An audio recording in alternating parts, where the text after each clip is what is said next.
Sem ti.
é maravilhosa. Glória. Deus é fiel. Vou estar lendo em Provérbios, capítulo 3, verso 9. Momento ofertório, momento de plantio.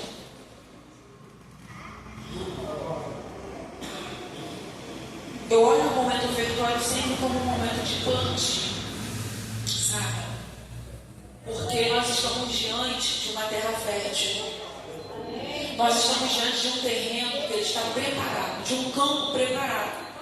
O campo ele já está adubado, o campo ele já está limpo, o campo ele já está fortificado, vitaminado para receber a semente que nós iremos plantar hoje. Provérbios 3, verso 9 vai dizer: honra o Senhor com as tuas fazendas e com as primícias de toda a tua renda. Honra o Senhor com a tua fazenda e com as primícias de toda a tua renda.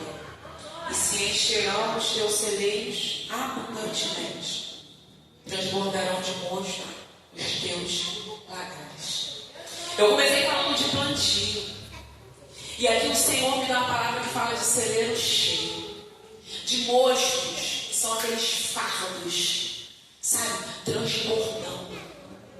E o altar, ele nada mais é do que essa terra fértil, aonde eu trago a boa semente, porque a semente também tem que ser boa. Não adianta eu trazer, pastor Gilberto, a semente que eu fui lá, comi a fruta, aquela semente não prestou para nada, eu vou jogar lá no altar. A terra é boa, vai ter que dar de qualquer jeito, sim ou não? Não. A semente também tem que ser preparada.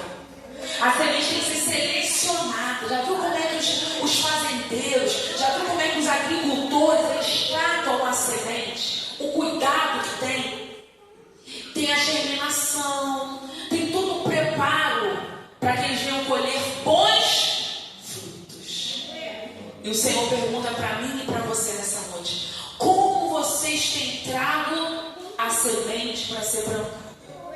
Ah, pastora, mas tem a oferta da viúva pobre. Você é a viúva pobre? Eu sou a viúva pobre? Muitas das vezes a gente se agarra nessa palavra, pastora Elisa, e a gente fica ali: não, vou levar 2 moedinhas de R$1, porque é a oferta da viúva pobre. Eu não sou a viúva pobre. Você não é a viúva pobre. Deus, ele conhece o meu e o seu coração. Antes de você ofertar, Deus já sabe a intenção da oferta. Deus sabe se você está ofertando com alegria, se você está ofertando com gratidão, se você está ofertando para as pessoas verem. Tem gente que oferta, você não oferta, que a irmã dele, eu estou ofertando. Não. Oferta com gratidão. Oferta com amor. Pastora, mas eu vou confessar para a senhora, realmente, é as 2 moedinhas da viúva pobre que eu tenho hoje. É com gratidão? É com amor?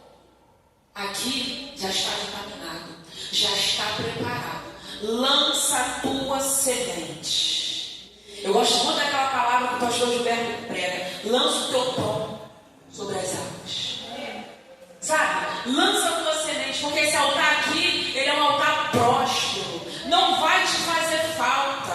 Devolve o teu dízimo. Não é teu, não é meu. A palavra diz em Provérbios 3: traga de toda a tua renda. As primícias é de tudo. Não adianta eu pegar, eu ganhar um salário, eu vou falar isso aqui. Eu ganhar um salário mínimo e eu trabalhar por fora, pastor João.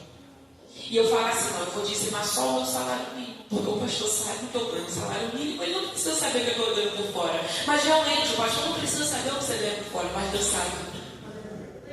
Como para essa semente? É a palavra que Deus me deu hoje. É um pouco dura, mas é essa palavra que vai te abençoar. É essa palavra que pode mudar a tua história. É essa palavra que pode mudar a tua vida financeira. Eu não estou aqui para pregar mentira para você.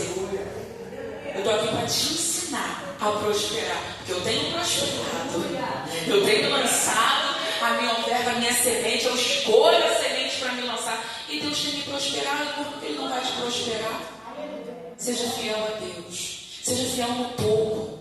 e no muito o Senhor irá te colocar. Amém? Então, que os irmãos tragam hoje, eu convido os irmãos a dizimar, eu convido os irmãos a ofertar. Você que trouxe seu dízimo, traga aqui o holofote. O pastor vai estar ungindo, a pastora vai estar ungindo você que vai trazer seu dízimo, você que vai trazer sua oferta. Oferta com alegria, não oferta com pesar. Se for com pesar, não oferte, oferta com amor. Amém? Assim eu agradeço a minha oportunidade.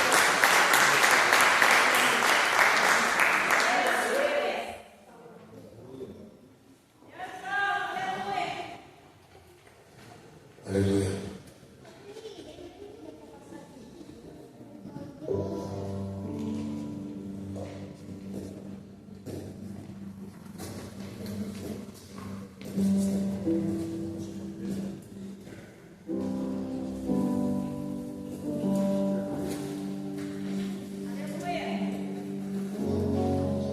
Aleluia. Sobre a mesma paz, Senhor, amém? Pode trazer sua oferta do altar. Essa palavra ainda vai ficar marcada.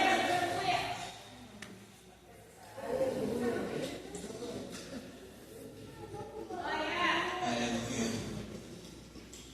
Estava falando, já que o Roberto chegou aqui falando, né? Sobre como a gente chega aqui em cima, né? A gente fica nervoso.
dizer o seguinte: depois de orarem, tremeu o lugar em que estavam reunidos.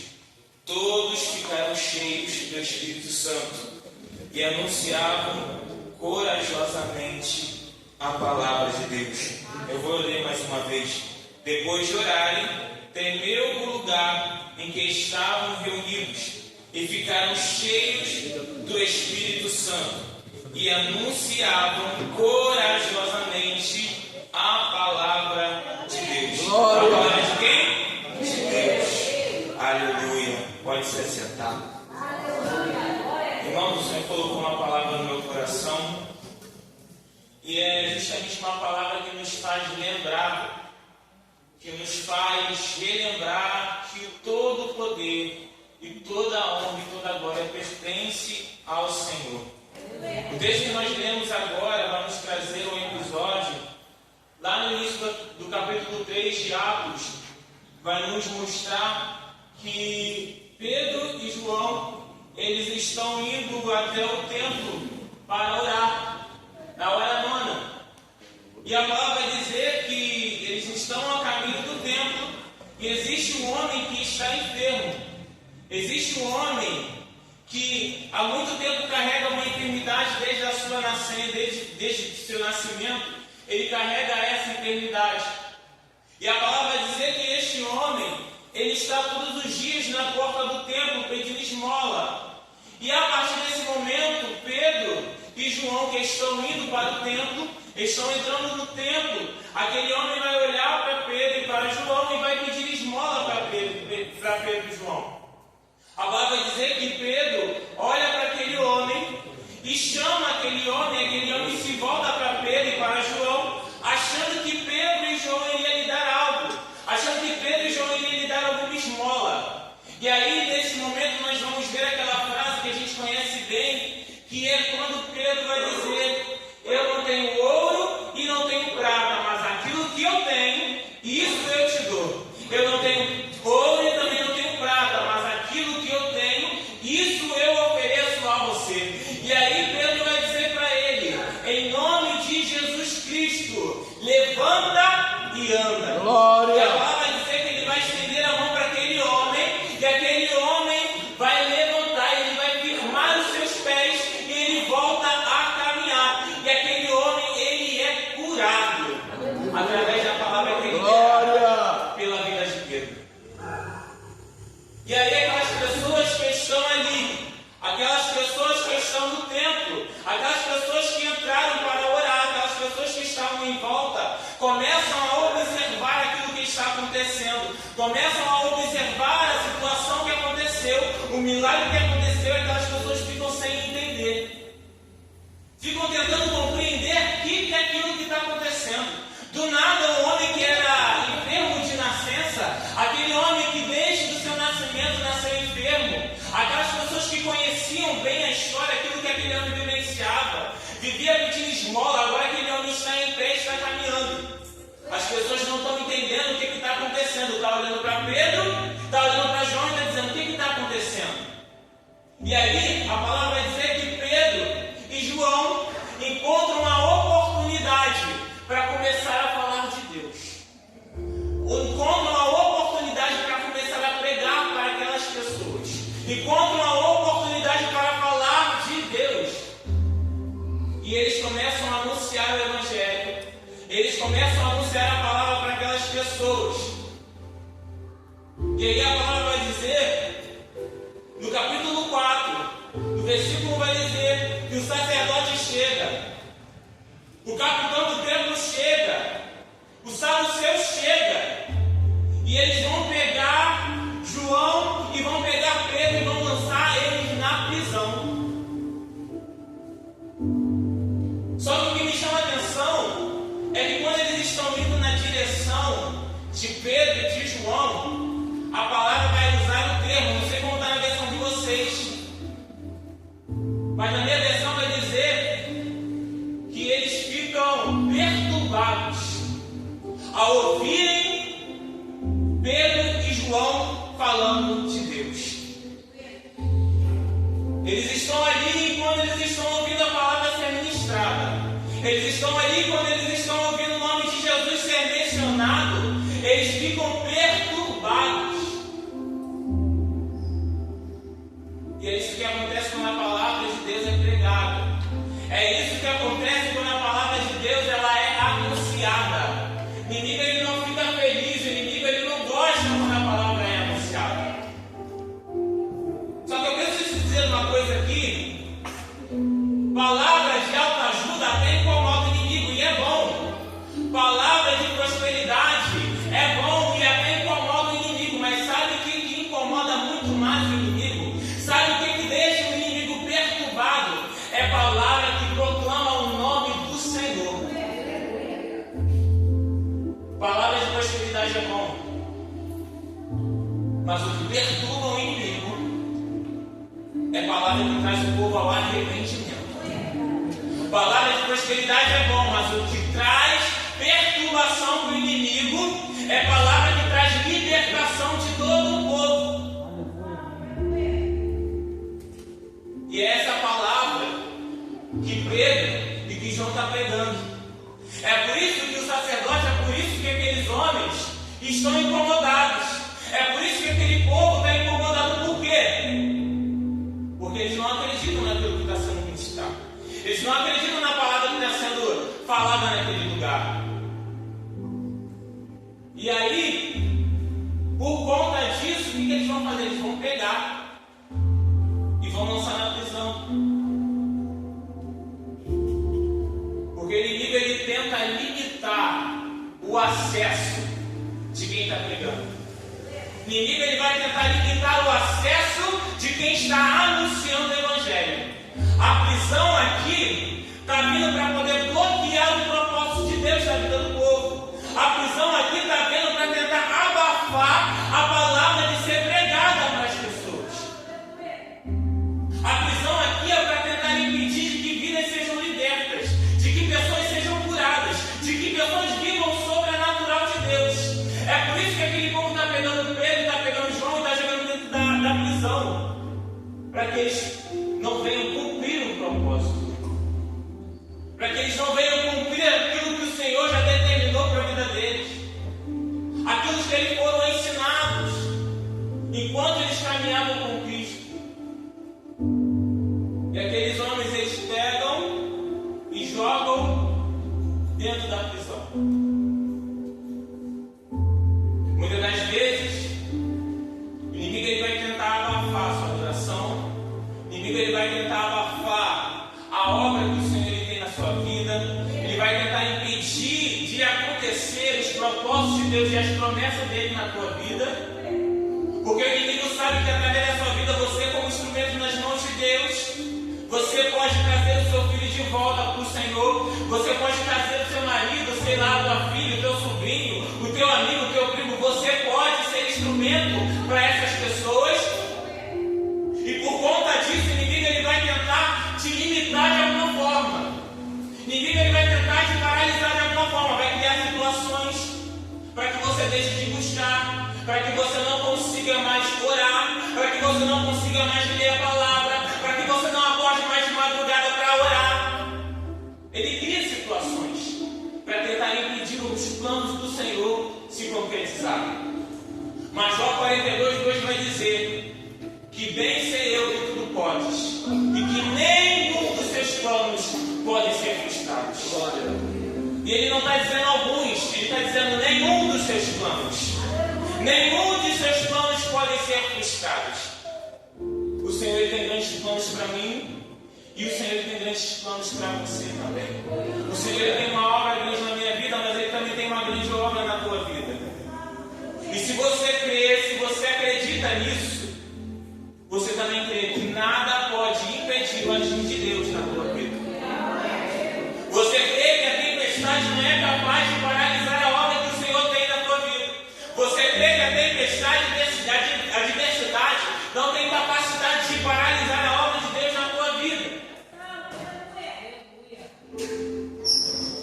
E eles estão agora na prisão. Só que entenda aqui uma coisa: a prisão não é capaz de paralisar, a prisão não é capaz de impedir, a prisão não é capaz de abafar a palavra que já foi liberada.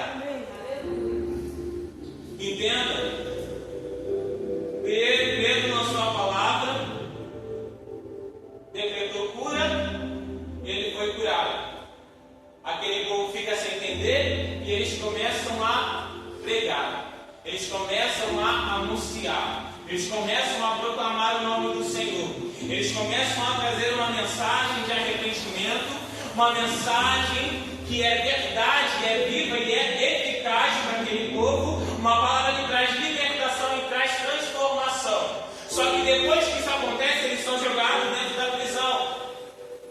E aí eu fico imaginando aqui agora eles dentro da prisão. E eu me coloco no lugar deles e eu penso, qual seria o meu posicionamento e o meu pensamento em relação a isso? Porque muitas das vezes, para a gente que faz a obra do Senhor, quando as coisas começam a dar errado, a gente começa a questionar as coisas. Quando as coisas começam a desandar, quando as coisas não acontecem da forma que a gente espera ou esperava, a gente começa a questionar o porquê. E a gente começa a pensar, será que foi em vão? Mas Senhor, clamei tanto por aquela vida, Senhor, preguei, falei e agora estou vivenciando isso, será que foi em vão? Todas as vezes que eu saí da minha casa e ia para o culto, será que foi em vão? Todas as vezes que eu acordei de madrugada para orar por aquela vida, será que foi em vão? Eles não fizeram a parte dele. Eles não lançaram a palavra. E o Senhor está falando para mim e para você nessa noite, faça a tua parte. Que do resto eu resolvo. Faz a tua parte, que do resto resolvo eu. Até porque o nosso dever aqui é lançar a palavra. O nosso dever aqui é pregar o Evangelho. Mas a gente vai aprender na palavra que só quem convence é o Espírito Santo. Quem convence do pecado, da justiça e do juízo é o Espírito Santo. E eu estou vendo eles vão pregando e agora eles estão na prisão e entendeu? Eles fizeram a parte deles. Eles pregaram, eles ensinaram a palavra, trouxeram o povo ao arrependimento. Só que eles estão dentro da prisão, estão dentro de 4 paredes, estão dentro de uma cela e eles não estão vendo o que está acontecendo lá fora. E aí o nosso pensamento é, será que aconteceu alguma coisa? Será que trouxe restauração para alguém? Será que alguém foi liberto através dessa palavra? Será que a oração surtiu efeito? E aí eu digo para você nessa noite, não é porque você não está vendo as coisas acontecer que Deus não está trabalhando. Não é porque você não está conseguindo enxergar as coisas acontecerem e as coisas fluírem que o Senhor ele não está operando. O inimigo ele pode até tentar limitar a tua visão, mas ele só não limita o agir de Deus. Ele pode até levantar, fazer tempestade, te jogar no meio do deserto, ele pode até fazer isso, ele só não consegue atrapalhar o mover e o agir de Deus na vida das pessoas. E se a palavra foi pregada, ela vai trazer restauração de vida sim. Aí a palavra vai dizer que enquanto eles estão na prisão, o sacerdote chegou na prisão, falou assim, vamos limitar, não vai pregar, não vai falar. E agora eles estão na prisão. Só que ele não entende que a palavra já foi pregada, a semente já foi lançada, a semente já está no coração. E enquanto eles estão dentro da prisão, enquanto existem 2 que foram lançados dentro da prisão, existem 5.000 lá fora. Enquanto 2 foram lançados na prisão, Deus está falando, existem 5.000 lá fora, a qual eu já estou trabalhando, a qual eu já estou tocando, a qual eu já estou restaurando, a qual eu já estou libertando. E eu falo para você nessa noite, não olhe para o momento que você está vivendo, não olhe para a diversidade que você está vivendo. Se você é missionário, você faça as suas missões. Se você é pregador, pregue. Se você ora, você ora. Se você é adorador, você adora. Não olhe para a diversidade, porque o teu clamor, a tua adoração, a tua oração, ela pode surtir efeito na vida de alguém, não importa o momento que você está vivendo.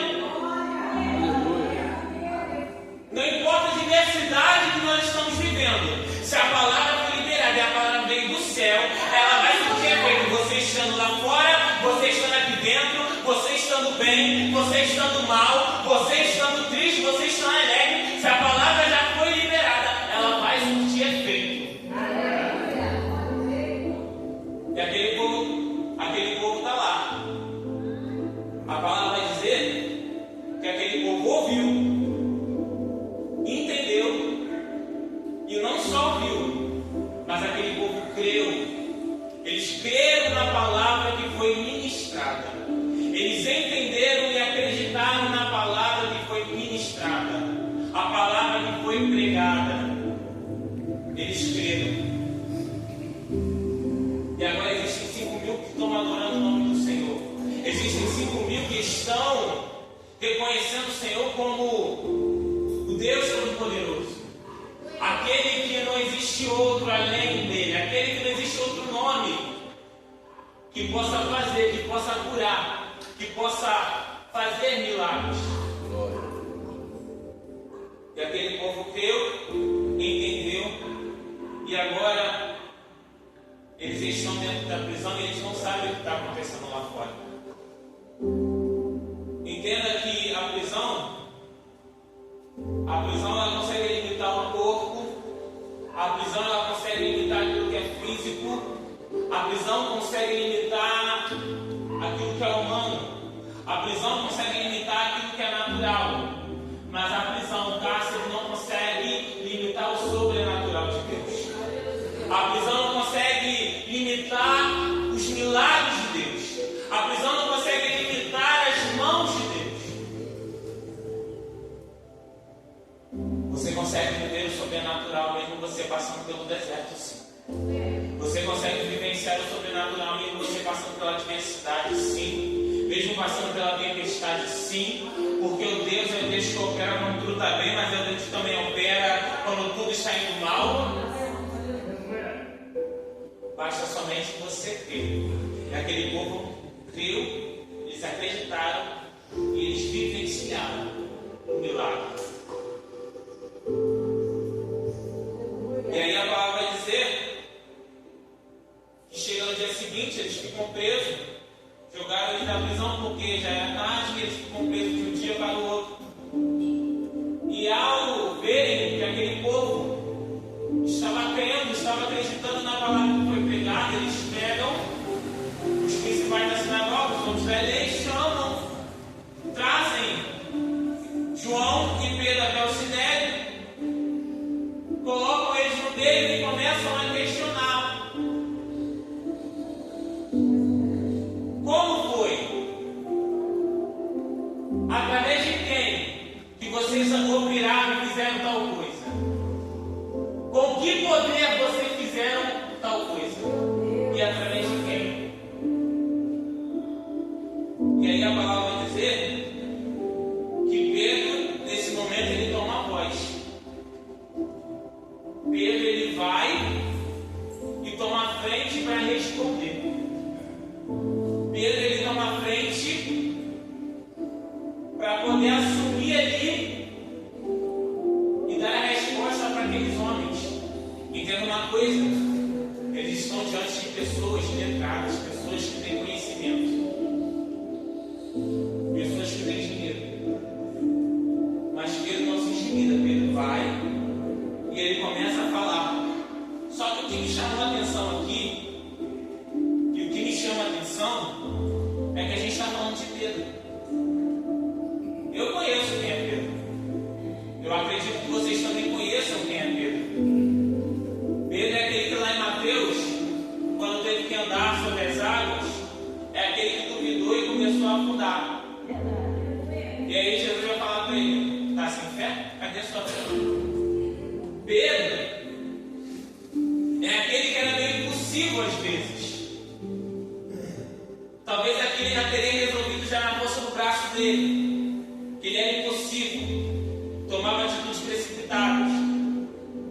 Pedro é aquele que por 3 vezes, não foi uma, não foi 2, mas por 3 vezes negou a Jesus.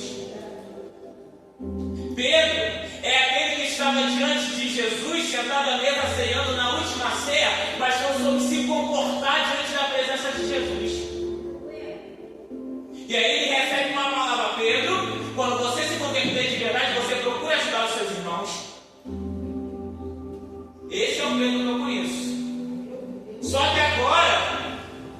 No versículo 4 eu estou conhecendo um Pedro diferente. No versículo 4, pastora, eu estou conhecendo um Pedro diferente. Não é um Pedro que foge da responsabilidade. Não é mais um Pedro que se esconde. Não é mais um Pedro que nega. Não é mais um Pedro que duvida do poder e da glória de Deus. É um Pedro que tem certeza daquilo que viu. É um Pedro que tem certeza daquilo que vivenciou. É um Pedro que conhece bem o Deus a quem ele serve. E é por isso que agora eu estou vendo um Pedro diferente. Agora eu estou vendo um Pedro posicionado. Eu não sei o que você viveu lá atrás. Talvez no começo da sua caminhada você ainda tinha um pouquinho de medo, você tinha um pouquinho de receio. Você ainda não conhecia muito bem a palavra, você ainda não conhecia muito bem a Deus. A gente entende, no começo a gente fica meio assim. A gente vê as coisas acontecendo, profecia, Deus agindo, a glória de Deus descer. A gente fica meio assim. Mas depois de um período de intimidade com Deus, depois de um tempo de busca, depois de um tempo de intensificação na intimidade com Deus, é impossível você negar que Deus é poderoso. Aleluia. Que não existe outro Deus além do Deus que nós servimos. É impossível negar. Pedro está vivenciando isso. E se vocês forem reparar, quando eles estão na porta do templo e aquele homem ele se volta para Pedro e para João para pedir esmola, também é Pedro que vem e toma a direção para falar com aquele homem e liberar a palavra. Quando aquele povo vê o milagre acontecer, também é Pedro que toma a iniciativa de começar a pregar e ministrar para aquelas vidas. E agora, mais uma vez, aquele povo, os principais da sinagoga, os homens da lei, estão questionando da onde que veio, da onde que saiu, como que foi, como que aconteceu o milagre. E mais uma vez eu estou vendo Pedro se posicionando. Gente, Pedro aprendeu. Pedro aprendeu e nós também precisamos aprender a nos posicionar. Nós também precisamos aprender a nos posicionar.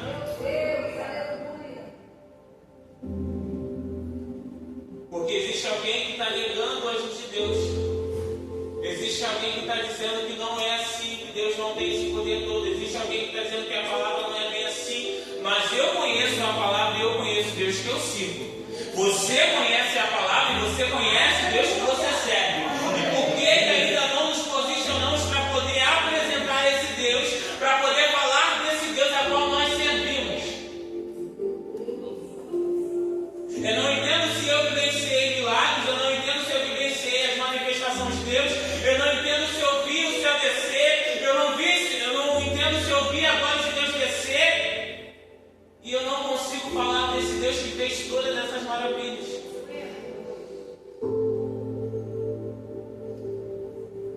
E aí é o Senhor falando comigo, falando contigo nessa noite, porque Ele também está falando comigo. Na tarde de hoje, quando eu li essa palavra, o Senhor falava comigo, precisa de posicionamento. Eu estou vendo Pedro agora é alguém transformado. Pedro é alguém diferente. Mas sabe o que eu vejo nesse posicionamento de Pedro? Antes de Pedro começar a falar e antes da Bíblia, da palavra nos mostrar que Pedro tomou a iniciativa para falar, a palavra dizer que Pedro estava cheio do Espírito Santo.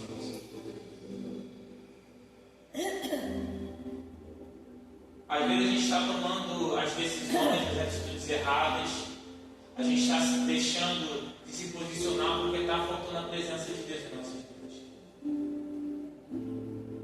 Porque quem carrega a presença de Deus não roda a baiana, igual alguns dizem por aí. Quem está cheio do Espírito Santo se posiciona, fala aquilo que é a verdade, e a verdade é a palavra. Deus salva Ele liberta e transforma. E é exatamente essa palavra que Pedro está dizendo aqui. Quem foi que fez? Quem que operou o milagre? Não fui eu. Foi Jesus Cristo Nazareno. Aqueles que vocês crucificaram, mas Deus o ressuscitou dos mortos. Aleluia! Entenda que em todo momento Pedro está trazendo a exaltação para Deus. Pedro não está recebendo glória. Esse poderia ser o momento de Pedro, sabe?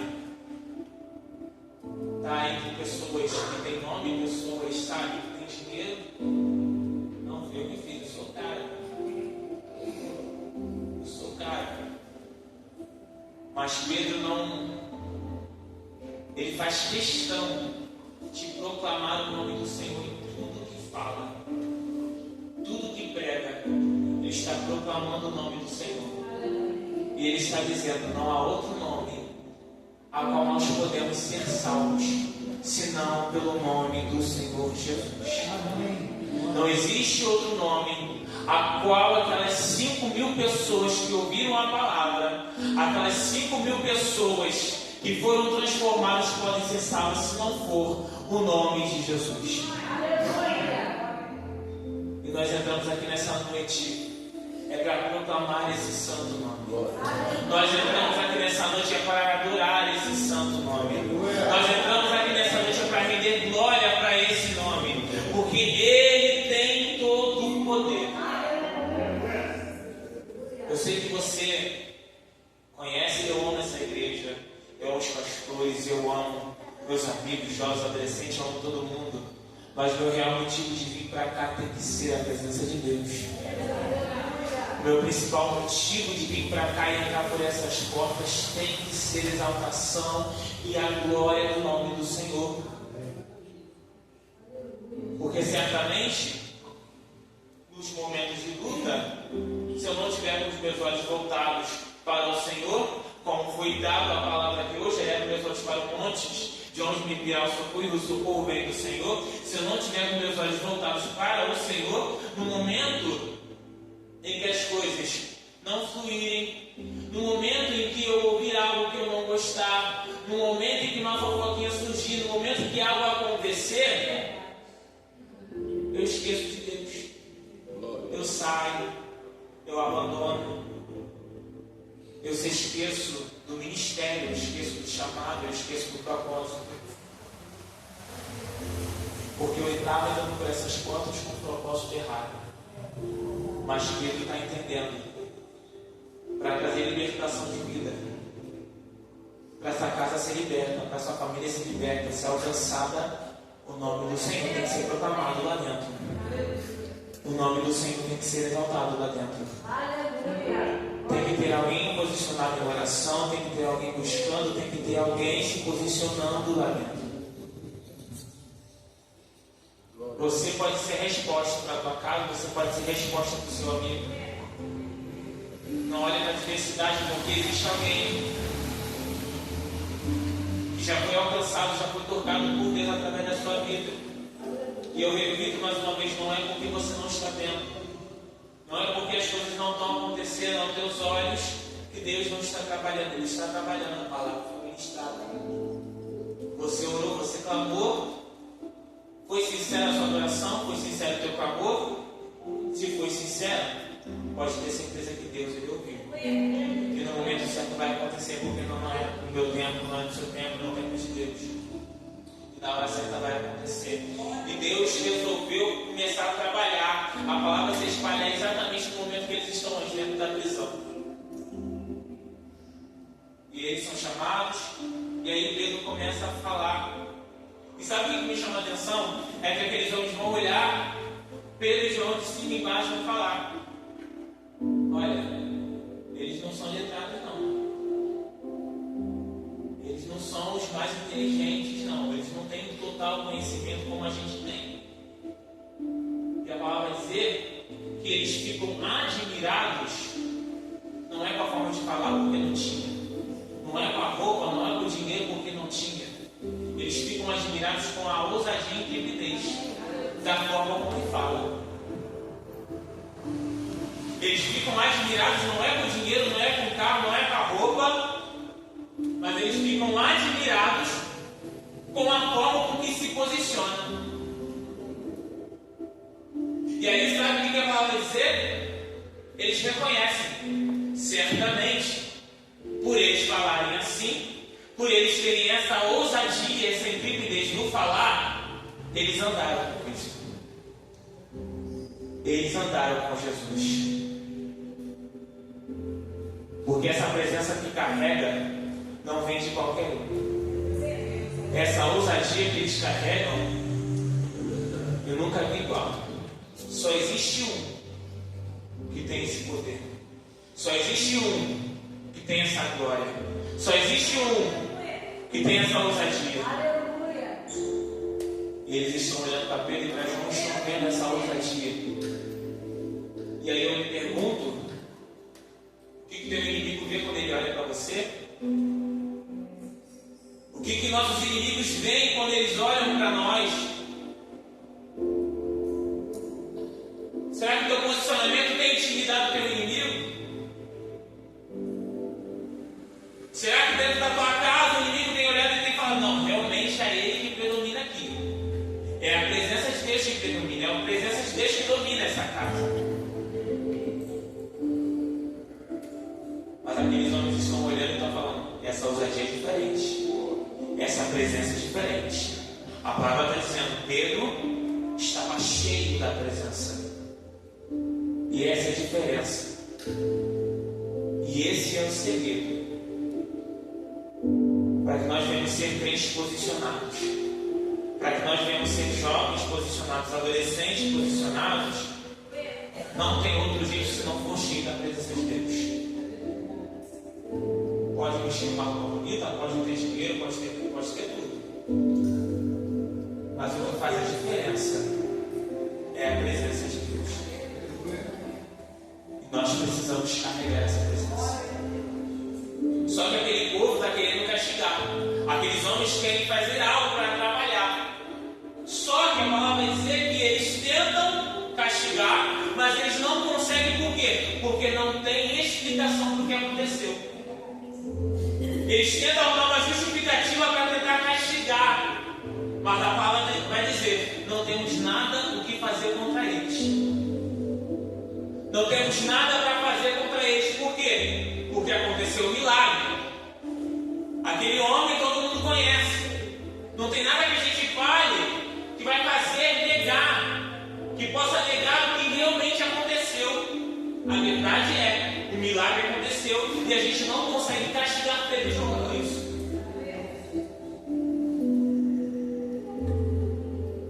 Não dá para esconder a verdade. Não dá para esconder a glória de Deus. E é por isso que a palavra fala que todo joelho se dobrará e toda língua confessará que Jesus Cristo é o Senhor. Porque é evidente. Eu lembro bem de Daniel. Existiam pessoas que queriam tentar sujar e manchar a imagem dele, mas não tinham nada. Não tinham nada com o que acusar, não tinham nada com o que apontar. E aí o inimigo, ele é assim, ele cria ciladas. Ele arma a cilada. Da mesma forma como que foi com Daniel. Um decreto vem. Agora para João e para Pedro, o mesmo decreto vai chegar também. Está proibido falar de Jesus. Está proibido. E vou te falar. A gente não vive a perseguição. A gente fala, estou sendo perseguido, mas a gente não vive a perseguição de verdade.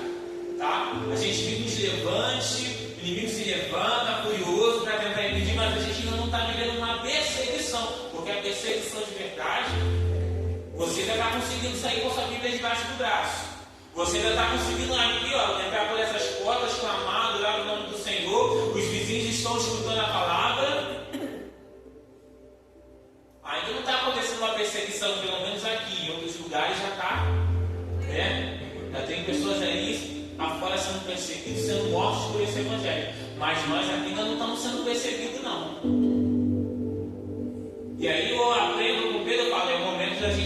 é se posicionar, porque quando chegar o momento a gente vai estar preparado. E aí o decreto vem, não pode mais falar de Deus, não pode mais pregar, não pode, acabou. E aí me chama a atenção a frase que ele usa: você acha justo? Você acha justo que nós agradamos mais o homem do que a Deus? Porque a verdade é essa. Às vezes a gente fica preocupado de desagradar amigo, família, fica preocupado de desagradar filho, filha. Mas aí eu pego a pergunta de Pedro para os principais, eu faço a mesma pergunta: é justo agradar mais o homem do que agradar a Deus? Agradar o homem e deixar de agradar a Deus, porque não tem como agradar os dois. Por você agradar um, você agrada o outro. Não tem como ser os dois. Não tem como ficar em cima do muro, não tem como uma ponte honrar duas águas. Ou é, ou não é. Ou a verdade é essa, e você crê, e você prega essa verdade, ou então você nega ela. Não existe outra saída. E muitas das vezes a gente tenta dar um jeitinho, agradar. Um tempinho atrás a gente estava conversando lá em casa, minha mãe, a gente estava conversando, minha mãe não, a gente estava reunidos, né, a gente estava falando com os filhos, né? Estava comparando as épocas a como que era lidado antes e como que é hoje. A gente fala na casa do menino, mãe, ela pegou, ela não passou, né? Porque antigamente a gente não decidia se a gente queria ir para a igreja, não. Eu amo estar na casa do Senhor, eu glorifico o nome do Senhor, eu exalto o Senhor pela vida da minha mãe, dos meus avós. E domingo de manhã estava na igreja, lavando cadeira, no culto à noite, o pessoal chegava no culto, sentava na cadeira limpa, tinha culto, eu tinha que estar na igreja, levantava para orar, era criança, mas tinha que levantar para orar também. E eu vou te falar, não tinha saído das crianças não, tá? A saída das crianças estava lá rolando, a minha mãe queria que ficasse no culto ouvindo a palavra. E aí chega minha irmã, tudo bem, não deixa, porque se proibir, vai fazer errado escondido. Aí a gente falando ela, né? Falou, mas se fosse na minha época, você vai falar, e se fizer errado, eu vou descobrir. Na minha época era assim. Se fizer errado, se fizer escondido, os vizinhos vão me contar. Minha mãe é assim. Minha mãe pensava, ela faz, porque se fizer escondido vai ser pior. Minha mãe falava, é não e acabou. E se fizer escondido, vai sofrer as consequências. Porque a consequência chega. Só que a gente está vivendo tempo que o povo quer agradar. Uma geração nova que chegou, e a gente tenta agradar. Mas o Senhor, Ele não está aqui para agradar ninguém. Ele está aqui para trazer salvação. Ele quer salvar a tua casa, Ele quer salvar a tua família. Mas existe um caminho a seguir. Existe uma palavra a ser praticada. Se essa palavra não for praticada, não adianta, não existe outro caminho.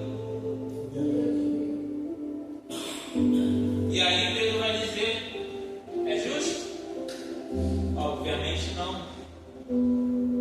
E eles vão dizer, como nós iremos deixar de falar daquilo que nós vemos, daquilo que nós vivenciamos? Nós não iremos deixar de proclamar esse evangelho. Nós não deixaremos de pregar a palavra de Deus. Nós não deixaremos de dizer que o Senhor é o Senhor dos exércitos, é o Rei dos reis, o Senhor dos senhores. Ele será Deus. Eu quero te convidar a você se firmar e firmar o teu coração na palavra a qual já foi ministrada na tua vida. A palavra que você conhece. Que só Deus pode salvar, que só Deus pode libertar, que só Deus pode transformar a tua casa.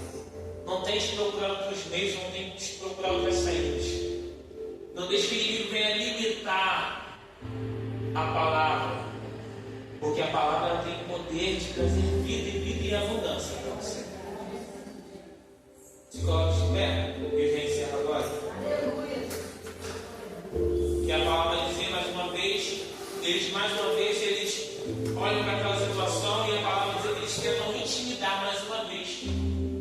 eles não façam.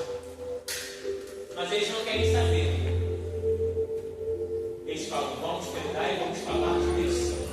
E eles voltam, e eles vão ao encontro dos seus amigos. E aí nós chegamos no texto que nós lemos.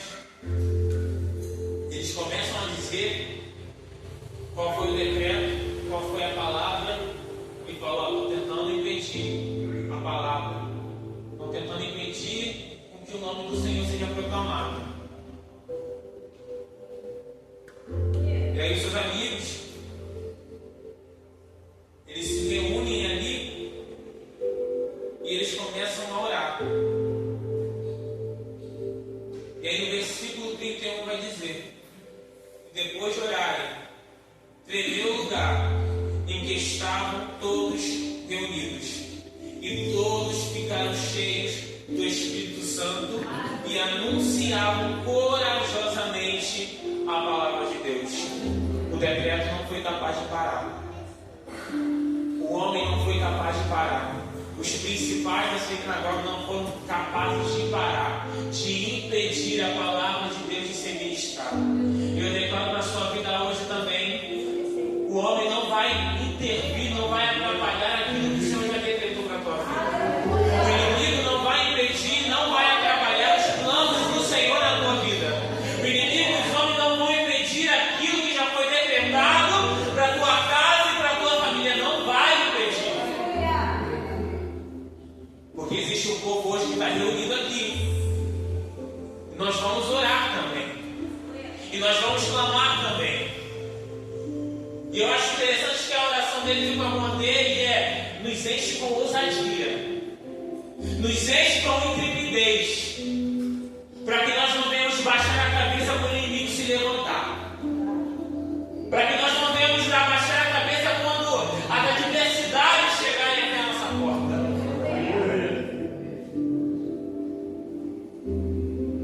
E o meu clamor nessa noite ao Senhor também é que Ele nos encha com ousadia e com intrepidez, que quando a luta vier, quando a adversidade vier, você vai saber se posicionar. Você não vai olhar para o lado, nem para a direita, nem para a esquerda. Você não vai retroceder, você não vai largar de mão, você não vai abandonar, mas você vai avançar. Porque quem te escolheu não foi o homem, quem te escolheu não foi político, quem te escolheu não foi patrão, quem te escolheu foi o Senhor dos Exércitos, aquele que opera maravilhas, aquele que faz milagres, aquele que faz o sobrenatural.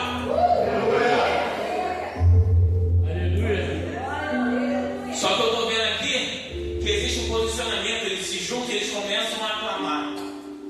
Eles juntam suas vozes em clamor ao Senhor, em adoração ao Senhor, e começam a proclamar o nome do Senhor. E através da adoração eles são cheios da presença. Através da presença, às vezes eles começam a anunciar o Evangelho cheio do Espírito Santo. Quer permanecer firme? Quer continuar clamando? Quer permanecer de pé em meio às adversidades? Procure se encher mais e mais da presença dele. Procure se encher mais e mais todos os dias da presença dele. Porque certamente você não vai largar, você não vai esmorecer, você não vai cair, você não vai olhar para trás.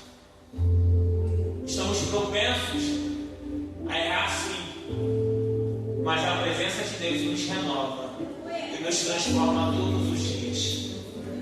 E nós vamos louvar mais uma vez. Quero convidar o Ministério de Louvor. Nós vamos orar e eu quero te convidar aqui na frente. Você que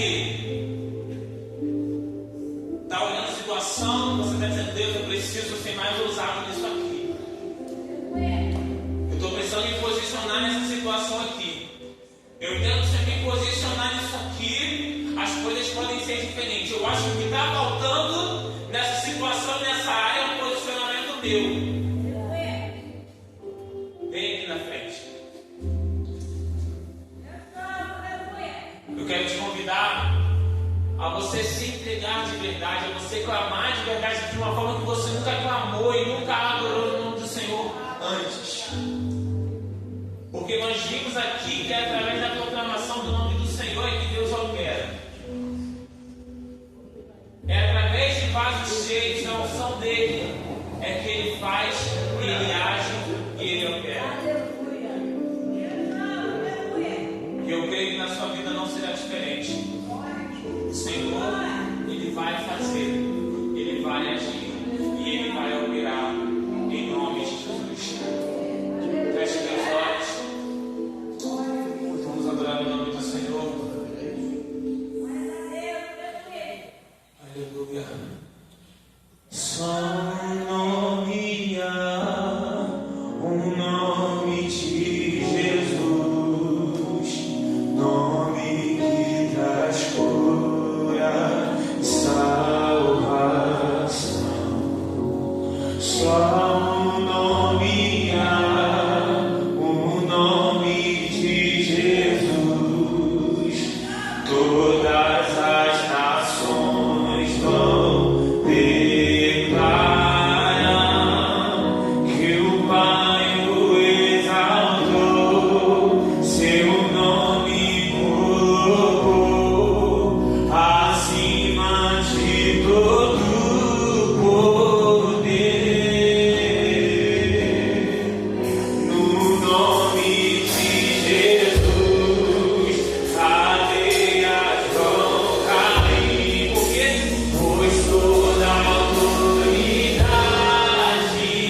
sermos cheios da tua presença, para que nós venhamos suportar o dia mal, para que nós venhamos nos posicionar nos dias mal.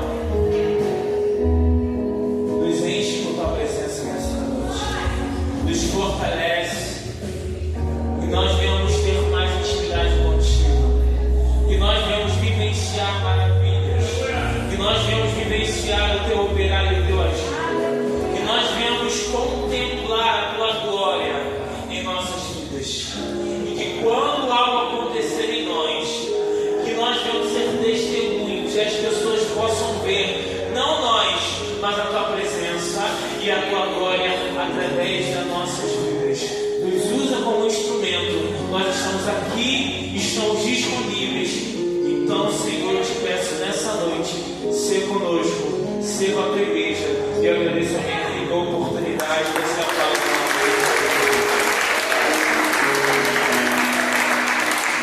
Glória a Deus. Fique de pé, querido. Vamos permanecer de pé. Nós vamos estar encerrando já o culto. Vem cá, pastor João. Em nome de Jesus. Pastor João está um pouquinho gripado, mas eu creio que ele vai sair daqui curado. Quem crê?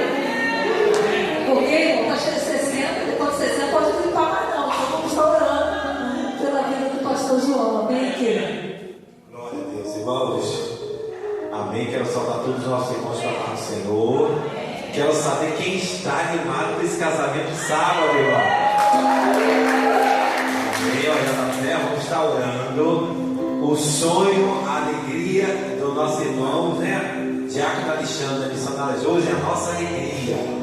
Então, de alguma maneira, esteja dentro desse projeto, desse sonho, orando, colaborando, chegue cedo, né? Para curtir esse momento de todos, né? Então, amado, vamos estar recebendo a oração agora e lembrando também que a programação de sábado vai ter consagração de manhã. É importante que uma obra não prejudique a outra, tá, amigos? E no domingo, às 17 horas, EBD. E lembrando o congresso de missões que está chegando, né? Que já é na outra semana, 7 e 8, tá bom? Quero já avisar os irmãos que no dia 7 é o primeiro dia do congresso de missões. Então, o que nós vamos estar fazendo para não atrapalhar, irmãos? A ceia.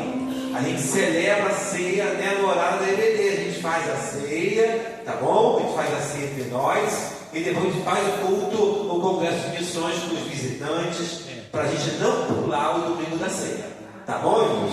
E quem não chegar no horário, né, faz uma focinha. Quem não puder chegar, justifica. Que no final, na outra semana, a gente faz uma administração de uma forma assim, né, organizada. Tá bom, irmãos? Então vamos estar orando, vamos estar clamando ao Senhor. Tem mais alguns tranquilos? Tá bom? Glorioso Deus. Pai, em nome de Jesus, te louvamos, Senhor, por esse dia, por esta noite, pelo culto que nós oferecemos ao Senhor.